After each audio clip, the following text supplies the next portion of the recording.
E aí pessoal, aqui é o Lucas do canal Vetinanet e bem-vindos a mais um vídeo. Na aula de hoje a gente vai começar o nosso módulo de embriologia com a aula sobre gametogênese. Lembrando que nossa aula vai ser toda baseada nos livros Embriologia Veterinária do Ritten e Embriologia Clínica do Moore. Para começar a nossa aula a gente tem que falar o que é embriologia. E a embriologia é o estudo da formação dos órgãos e sistemas de um animal a partir de uma única célula até o seu nascimento. E essa única célula vai ser o zigoto, que vai ser formada pelos gametas, que a gente vai ver como eles são formados na aula de hoje. Então, a gametogênese é o processo que dá origem aos gametas. Então, ela vai começar com a linhagem germinativa primordial, que é a LGP, que ela vai se desenvolver lá no saco vitelínico, próximo ao lantoide, e essas células vão migrar pelo intestino posterior, passando pelo mesentérico, chegando na crista gonodal, e vão se tornar as células tronco de determinado órgão que elas vão formar, né? Então, na espermatogênese vai ter a formação dos espermatozoides a partir das espermatogônias, que são as células troncos do tecido, dos testículos, desculpa. E na ovogênese vai ser a formação dos ovócitos a partir das ovogônias, que são as células tronco com origem nos ovários. E aqui eu coloquei algumas diferenças entre as gametogêneses para vocês. Na espermatogênese, ela ocorre durante a vida toda, mas já a ovogênese termina na menopausa. A espermatogênese também é um processo contínuo, onde uma espermatogônia origina 4 espermatozoides. O espermatozoide é pequeno e móvel, e os espermatozoides podem ser 23X ou 23Y. Já outras características da ovogênese é que ela é um ciclo reprodutivo. Uma ovogônia origina apenas um ovócito e células inviáveis. O óvulo é grande e sem mobilidade. O gameta feminino é sempre 23X. E para falar disso, da gametogênese, a gente vai ter de falar da meiose, que é o principal processo que vai estar presente na gametogênese. Então, a meiose é a divisão em células germinativas, em que uma célula diploide, que seja 2N, origina 4 células haploide, que vão ser N só. Então, a meiose tem a prófase 1, a metáfase 1, a anáfase 1, a telófase 1, e depois volta para se tornar a célula haploide, prófase 2, metáfase 2, anáfase 2, telófase 2, que vão gerar as células filhas. Eu não me aprofundei demais em que acontece em cada fase da meiose, que eu imagino que vocês já devem ter visto no ensino médio, que a gente vê várias vezes esse processo da meiose durante o ensino médio. Então acho que você já tem isso bem elucidado na cabeça de vocês. Para facilitar o entendimento, eu vou fazer uma pequena revisão anatômica dos túbulos seminíferos. E aqui a gente tem uma imagem dos túbulos seminíferos, de um túbulo seminífero, né, no testículo, com sua cápsula fibroelástica em volta dele. E a gente consegue ver pela setinha apontando as células de Leydig, que são das principais células responsáveis pela espermatogênese, já que ela induz a espermatogênese, secretando testosterona. Também pode ser chamada de células intersticiais. E na imagem a gente pode ver as espermatogônias e as espermátides. E de fora para dentro, eu vou explicar mais para frente, vocês vão ver que vai ocorrer a transformação das espermatogônias nos espermatozoides. Nessa outra imagem a gente consegue ver melhor as células de Sertoli, que são as células sustentáculos. Elas suportam o desenvolvimento espermático e filtram o sangue. Elas ficam mais perto do lúmen e são mais diferenciadas. E essas células de Sertoli vão formar a barreira hematotesticular, que é a barreira que vai impedir que o sistema imune chegue o sangue e assim o sistema imune entre em contato com os espermatozoides, o que eles considerariam um corpo estranho e eliminariam. Então ela faz essa barreira para que não tenha esse contato entre os dois. E junto com as células de Leydig, ela é as duas células principais na espermatogênese. É importante lembrar que quanto mais perto do lúmen, mais diferenciadas as células vão estar. Então vai ter as células, as espermatogônias, mais nas beiradas e os espermatozoides no meio, como eu disse. O trajeto dos espermatozoides.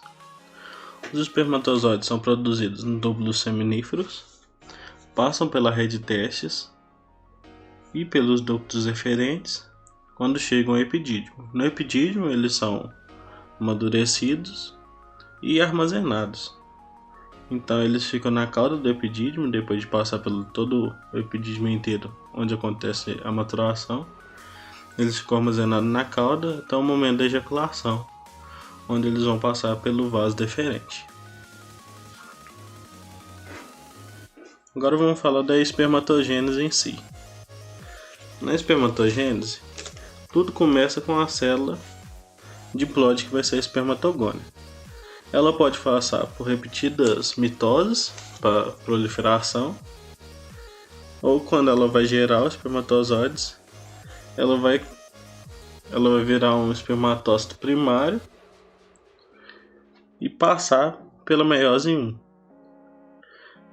Depois da meiose 1, ela vai virar um espermatócito secundário e passar pela meiose 2, virando espermatídeos, que tem diferentes estágios de diferenciação. E depois desses espermatídeos, que já são haploides, a parte dos espermatócitos, como vocês podem ver na imagem, ela tem a diferenciação nos espermatozoides, onde ela vai ganhar a cauda, a composição do núcleo vai mudar, vai ser formado o crossomo. A gente vai ver toda a anatomia dos espermatozoides depois. E tudo isso é gerado dentro do túmulo seminífero, como vocês veem na imagem. Então do lado de fora, por assim dizer, pro lado de dentro, ele vai amadurecendo e os espermatozoides prontos ficam nesse lume, protegido por aquela barreira que eu falei com vocês, que é a barreira hematotesticular, que vai impedir que o sistema imune ataque os espermatozoides.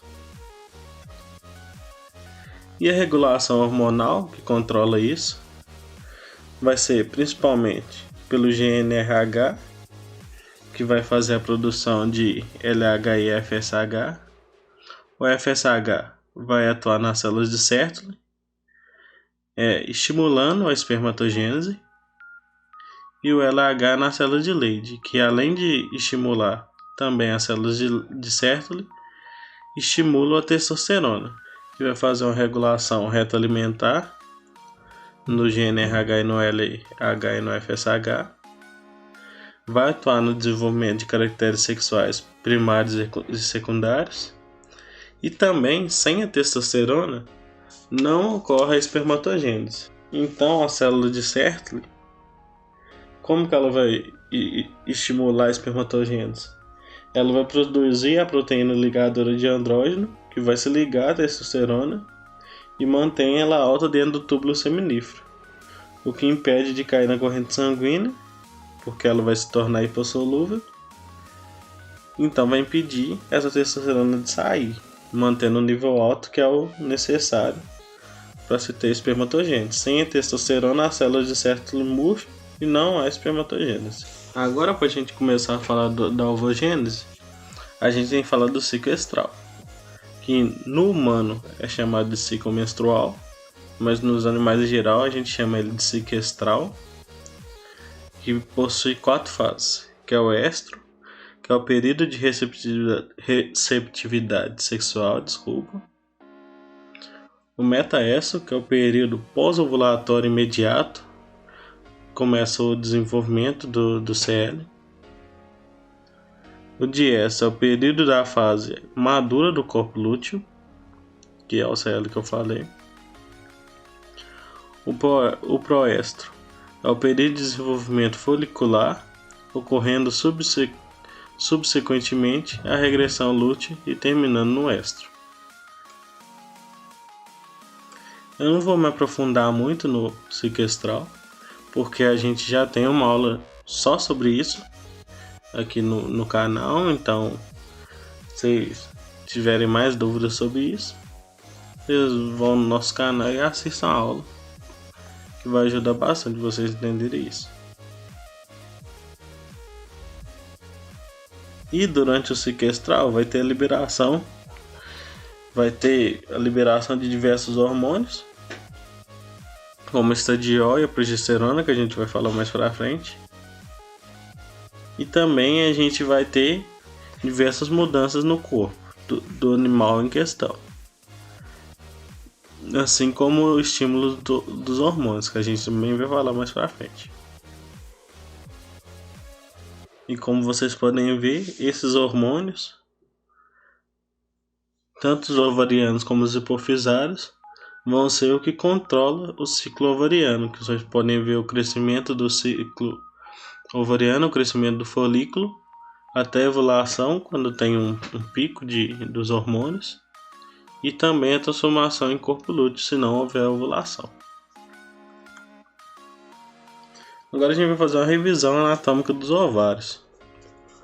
Os ovários apresentam uma túnica albugínea, que envolve o ovário, que possui epitélio germinativo, e temos a medula e o córtex.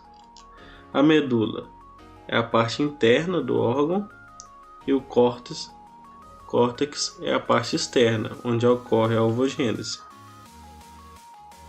A parte do córtex é uma zona parequimentosa, contendo folículos e os corpos lúteos. E a medula, que é a parte interna, é um tecido conjuntivo fibroelástico, onde tem a vascularização e inervação, como vocês podem ver na imagem. Então é a zona vascular. Então o que a gente tem a gente pode ter algumas variações nas espécies, segundo essa anatomia, mas é importante ressaltar para animais domésticos, por assim dizer, que no equino o córtex é a parte de dentro do ovário e a medula vai ser a parte de fora, formando uma fossa de ovulação única, que é o lugar onde vai sair essa ovulação, enquanto a ovulação dos outros vai ser na parte externa. Então, falando da ovogênese, como ela acontece? Temos a célula germinativa diploide, que vão ser as ovogônias, e elas vão fazer sucessivas mitoses no período germinativo.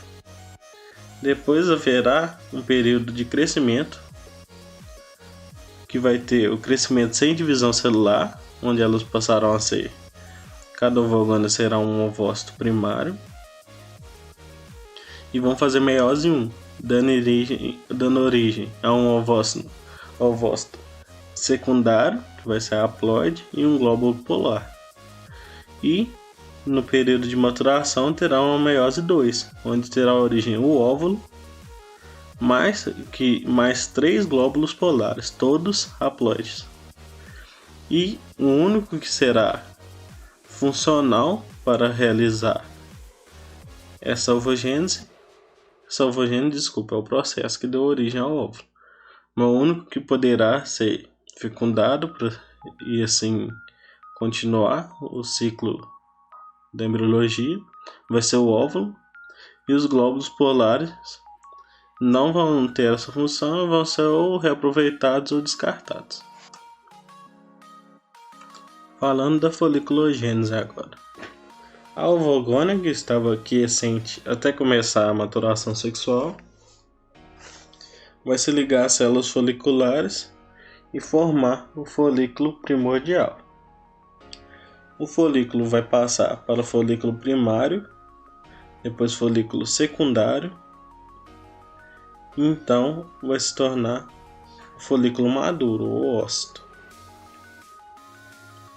que vai ser o ócito secundário, no caso. E esse ócito secundário é o que vai se romper pela concentração de líquido e poder ser ovulado, indo em direção à tuba uterina ou oviduto. Se não ocorrer a ovulação, vai ter a fase lútea, onde vai ter a formação e desenvolvimento do corpo amarelo, que é o corpo lúteo. Então, o resto do folículo, ou o folículo que não foi ovulado, vai se tornar um corpo lúteo, que vai regredindo ao estroma para recomeçar o ciclo. Na gestação, o corpo lúteo vai fazer progesterona, o que vai suportar a gravidez no útero. Devido ao seu acúmulo de colesterol. E como vocês podem ver nessas imagens, a partir que avança o desenvolvimento dos folículos, vai ocorrendo transformações nele. Então, quando é o folículo primário ainda, ou primordial, ele vai ter o ócito com células do estroma ovariano e células foliculares. Já no primário, ele vai formar uma lâmina basal e vai ter a formação da zona pelúcida. Vai começar essa formação. E no primário multilamelar, já vai ter a camada granulosa, vai ter a formação da teca interna e a zona pelúcida vai estar toda formada. Então vocês vão ver que a partir desse ponto ele vai começar a crescer devido à concentração de líquido no seu interior, e ele também vai criar a teca externa, então vai criar toda essa camada que vai formar a coroa radiata. E o ócito vai ficar ligado à parede externa, por assim dizer, por um único pedículo. Esse pedículo que vai ligar o ovócito com o resto do folículo vai ser o cúmulus óforos, e todo esse líquido que vai ter vai ser o antro desse folículo, que vai ser o que vai fazer ele se romper quando ele estiver maduro para ocorrer a ovulação. E também é importante lembrar que o folículo maduro também pode ser chamado de folículo de Graafi. Agora a gente vai falar das variações em algumas espécies. Como por exemplo, o número de cromossomos é uma das coisas que varia de uma espécie para outra. Então, o que eu quero deixar para vocês aqui é que é importante que a gente está falando em embriologia geral, mas que as espécies em si possuem várias variações. Então, quando você vai estudar a embriologia de uma espécie, você tem que estudar diretamente aquela espécie. Claro que a geral vai te dar o ponto de vista normal, por assim dizer, mas cada espécie tem suas peculiaridades, como por exemplo aqui temos uma lista de números de cromossomos, onde o cão tem 78, o camelo 74, a rena 70, o boi 60, a cabra também 60, camundongo 40, a pomba tem 16, então vocês veem que é uma variação muito grande desses cromossomos. Também temos variação na cronologia de eventos durante a diferenciação das gônadas nas espécies. Então vocês podem ver que variam muito tanto a quantidade de dias e com o nível de diferenciação também vai estar nessa fase. Então, como estará seu tamanho, por exemplo. Assim, nessa tabela vocês podem ver bovinos, ovinos, suínos, equinos, caninos e felinos, desde o início da crista gonadal até o nascimento. Também vai ter a variação no número de ovogônias que vai estar com esse animal no dia do nascimento. Então, a ovogônia ela só é produzida até o dia do nascimento. Não é como a espermatogênese que vai ocorrer durante a vida toda do animal. A ovogênese ela ocorre até o nascimento e elas ficam quiescentes até quando chegar na maturidade e vão sendo usadas. Então aqui vocês também veem que tem variações muito grandes nesse número. Então isso também vai dizer quantos anos que esse animal vai ser fértil durante sua vida. Aqui tem a fonte das imagens que eu usei. Por hoje é só, obrigado. Se gostaram, deixe o gostei, se inscrevam no canal, ative o sininho. Comentem aí que é muito importante pra gente saber se vocês estão gostando, o que a gente pode melhorar. E recomendo esse vídeo para um amigo, para ajudar tanta gente quanto ele que tiver com dificuldade na matéria. Obrigado.